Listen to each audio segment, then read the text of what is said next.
Bismillahirrahmanirrahim. Assalamualaikum warahmatullahi wabarakatuh.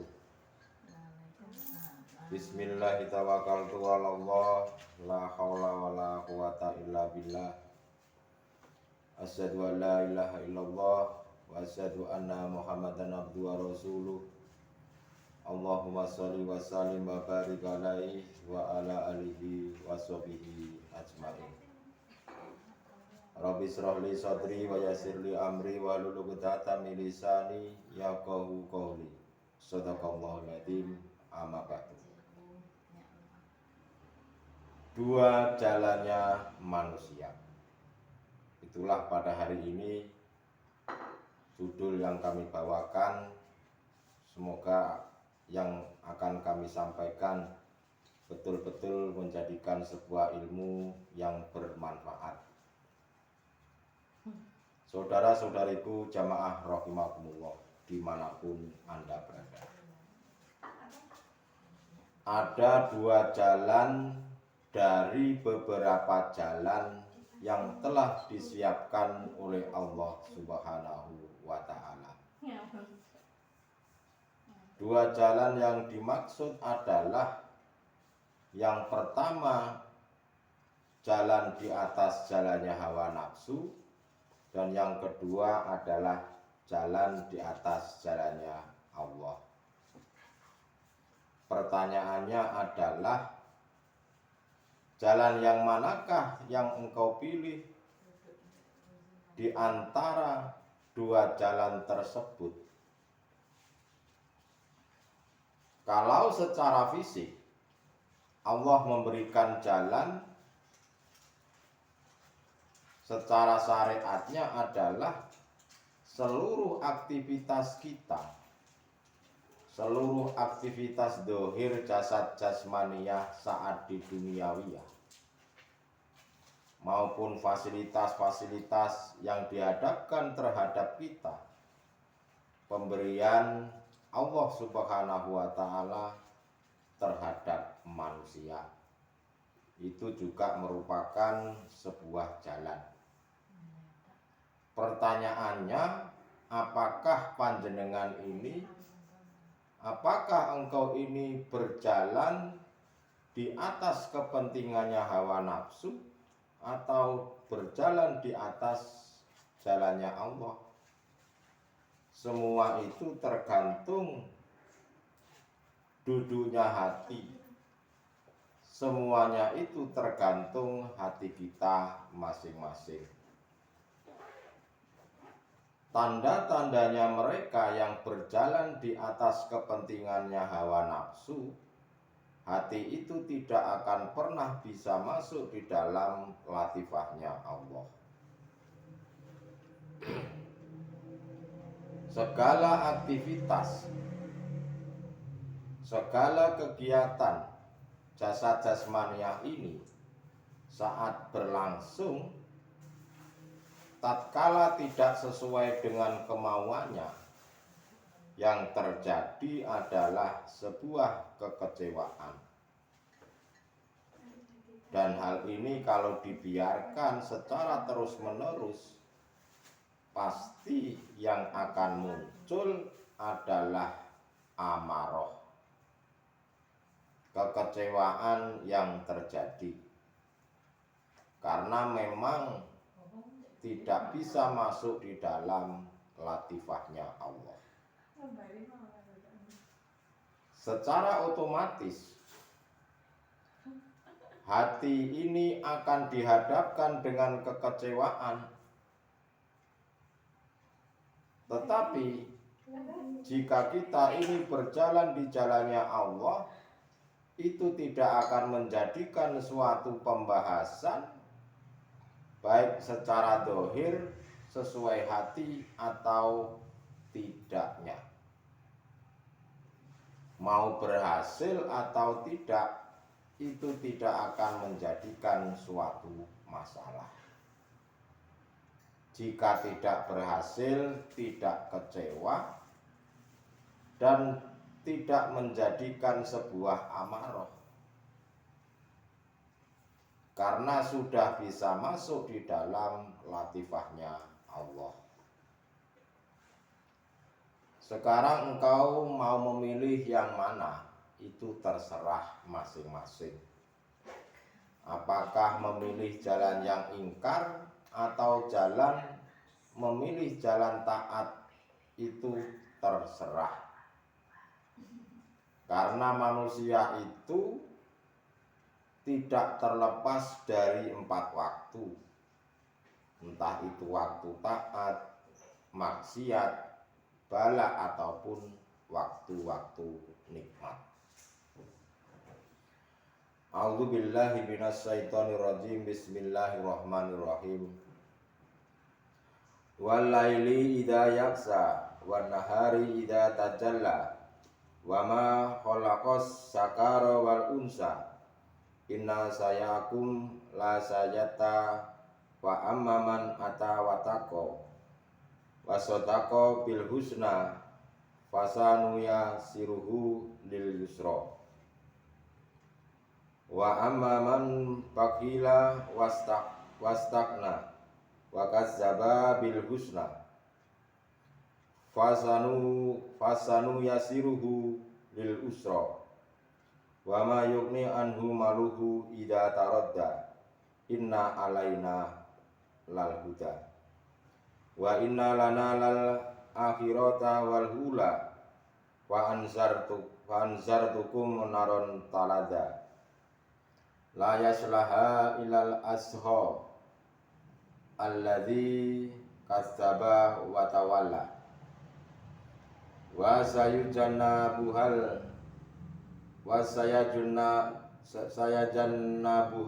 atqa alladzi yuti malahu yatazakka wa ma li ahadin indahu min ni'matin tuzza illa tiqa'a wajhi rabbihil a'la wala saufa yardo. Shadaqallahul adzim. Amma ba'du. Demi malam apabila menutupi cahayanya siang, demi siang apabila terang benderang, demi penciptaan laki-laki dan perempuan, sungguh usaha kalian memang beraneka ragam. Maka barang siapa memberikan hartanya di jalan Allah dan bertakwa dan membenarkan adanya pahala yang terbaik yaitu surga, maka akan kami mudahkan baginya jalan menuju kemudahan atau kebahagiaan.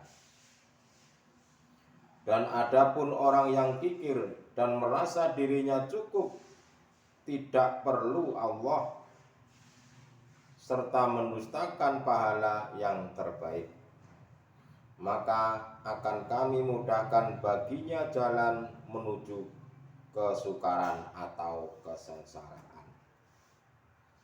Dan tidak bermanfaat baginya hartanya itu apabila dia telah binasa. Sesungguhnya kamilah yang memberi petunjuk, dan sesungguhnya milik kamilah akhirat dan dunia itu. Maka aku memperingatkan kalian dengan neraka yang menyala-nyala, yang tidak akan dimasuki kecuali oleh orang yang paling celaka, yang mendustakan kebenaran dan berpaling dari iman, dan akan dijauhkan darinya neraka. Orang yang paling bertakwa, yang menginfakkan hartanya di jalan Allah untuk membersihkan dirinya, dan tidak ada seorang pun memberikan sesuatu nikmat kepadanya yang harus dibalasnya, kecuali karena mencari keridhaan Tuhannya yang maha tinggi. Dan niscaya kelak dia akan mendapat kesenangan.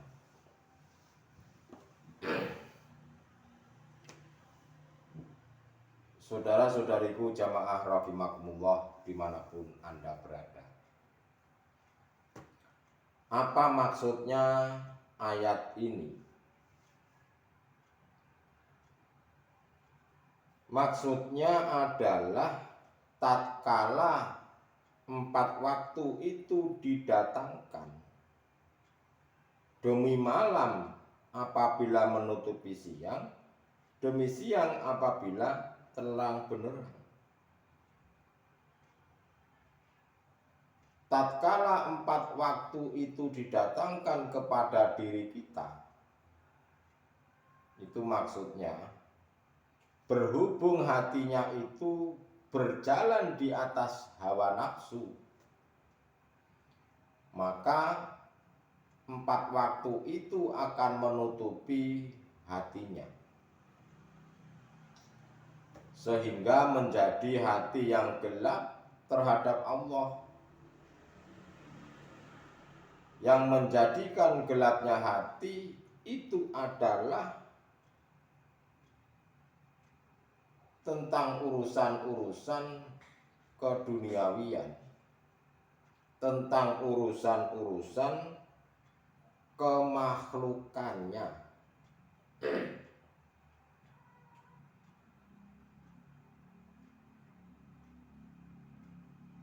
Tetapi jika mereka mau menerima ilmunya akhirat, ilmu hakikat menuju makrifat, serta melakukan dengan mempraktekkan secara istiqomah, maka Allah akan mendatangkan sebuah cahaya untuk menerangi jagatnya hati menjadi terang benderang. Apakah Anda ini mau memilih jalan malam atau siang?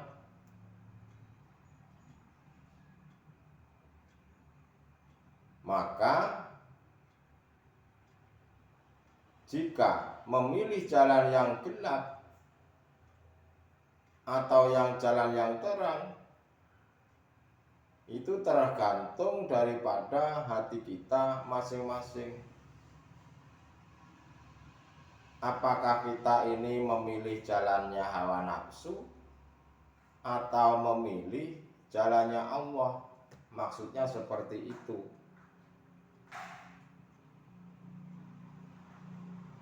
Dan semua yang engkau usahakan,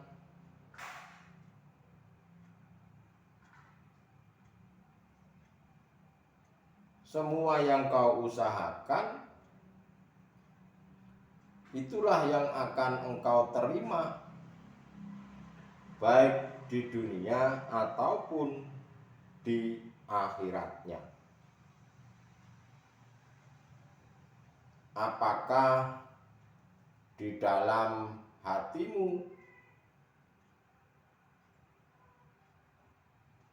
itu, apakah engkau ini menetapkan sebagai Allahnya, atau engkau bisa menetapkan atau hanya menetapkan sebagai hambanya? Karena apa yang engkau tetapkan akan menjadikan sebuah jalan itu gelap atau jalan itu menjadi terang. Adapun orang-orang yang berjalan di atas jalannya Allah, Allah pasti akan memberikan jalan termudah untuk kita.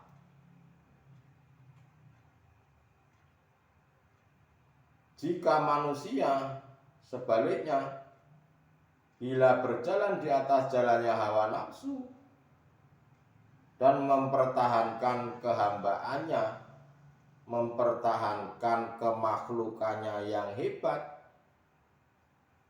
merasa yang kaya adalah makhluknya, merasa hasil keringatnya sendiri, sebab usaha itu usahaku, atau merasa kehebatannya makhluk itu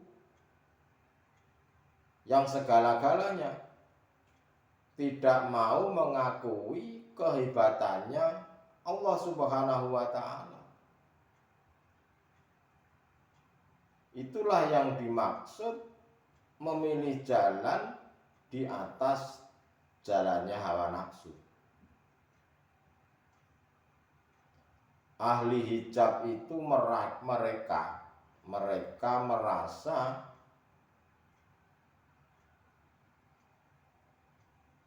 paling bisa, kalau tidak ada saya urusan itu tidak selesai. Kalau bukan saya itu tidak mungkin terjadi. Nah, itulah golongan-golongan ahli hijab. Mereka telah mendustakan dengan bentuk mengaku-ngaku makhluk itu yang segala-galanya. Dan hal ini Allah itu pasti akan mempersulit jalannya untuk masuk ke latifahnya. Hatinya itu disuruh ke Allahnya itu mereka selalu berontak. Berontak, tidak mau menetapkan, mengakui keallahannya yang segala-galanya, itu tidak mau. Mereka tetap bersikukuh, bersikeras bahwa teorinya itu yang benar. Dengan keilmuannya merasa saya ini hafal hadis, merasa Al-Quran hafal, merasa katanya sanadnya Rasulullah dan lain-lain sebagainya, itu disuruh hatinya ke Allahnya itu mereka tidak mau. Mereka berontak seolah-olah apa yang kami sampaikan ini salah. Padahal apa-apa yang diaku-aku yang memiliki makhluk itu pada dasarnya tidak ada manfaatnya sama sekali, manakala mereka sudah meninggal dunia. Mereka itu nanti baru sadar, mereka itu nanti baru tahu saat ajal menjemput nyawanya. Ahli hijab itu baru sadar manakala mereka itu sudah binasa. Setelah nafas di kerongkongan atau mau meninggal dunia, mereka itu baru mengetahui yang sebenar-benarnya.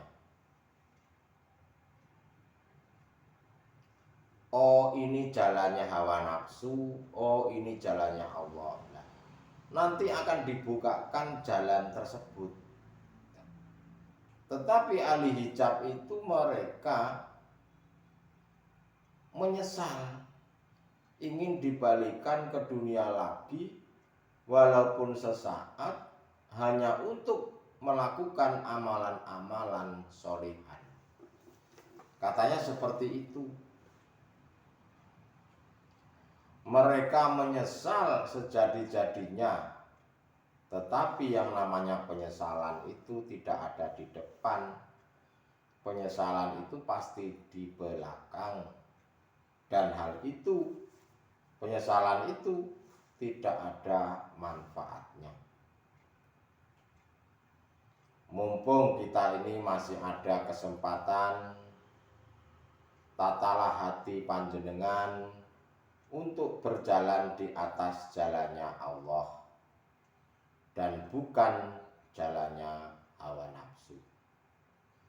Padahal Allah itu sudah memberikan petunjuk-petunjuknya berulang kali.